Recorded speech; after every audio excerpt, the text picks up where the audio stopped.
Mari kita jawab pertanyaan satu-satu. Kalau saya menjadi tenaga ahli, yang paling dibutuhkan adalah objektivitas. Objektivitas itu bisa ngomong pahit, bisa ngomong manis. Jadi ketika ada wawancara, ngobrol, itu menjadi kesempatan saya. Kalau saya tanpa tedeng aling-aling dan kemudian tidak diterima karena saya terlalu jujur dan terlalu keras, bagus, bahagia aku. Berarti keputusannya memang saya tidak di dalam. Tapi ketika saya ngomong apa adanya, tanpa tedeng aling-aling, terus kemudian diterima, saya nggak bisa lari. Ternyata butuh ini, input saya, gitu. Nah, salah satu pembicaraan di situ misalnya ada pertanyaan, bagaimana menurutmu pemerintah selama ini menjalankan pemerintahannya? Nggak spesifik pemerintah sekarang, tapi selama ini pemerintahnya seperti apa? 3 periode terakhir atau 4 periode terakhir. Dan saya belak-belakan ngomong, nggak bagus sama sekali dari satu sudut pandang fundamental. Saya ngomong, stupid, why? Pemerintah itu lupa bahwa dia ada di dalam negara, dan negara itu ada dasarnya.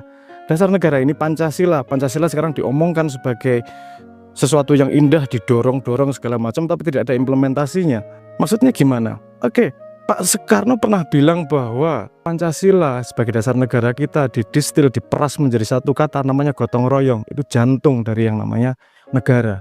Kalau kemudian ada pergeseran teknologi yang kemudian menjadi aplikasi, menjadi e-governance dan seterusnya, saya tidak melihat satupun inisiatif pemerintah bisa membawa nilai gotong royong ke dunia digital. Artinya siapa yang tidak update? Pemerintah tidak update. Karena lupa fondasi dasar negaranya itu dibawa maju mengikuti zaman. Ada aplikasi 14.000, tapi mana yang basis filsafatnya, basis filosofinya, basis cara kerjanya adalah gotong royong. Lain lagi, ketika membuat sebuah keputusan, kenapa tidak mempertimbangkan sosiokultur? Dan itu adalah gate saya paling aman. Kenapa? Karena ketika saya bisa ngomong apa adanya, apapun outcome-nya saya bahagia.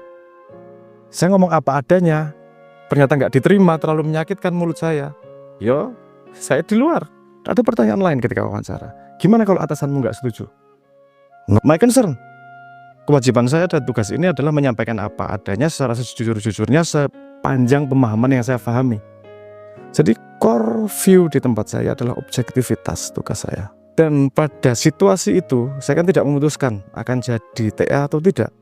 Yang bisa saya lakukan adalah saya jujur menjadi diri saya sendiri dan melakukan apa yang selama ini saya lakukan. Ternyata dimintain tolong jadi TA, gak besok lari aku, Rep.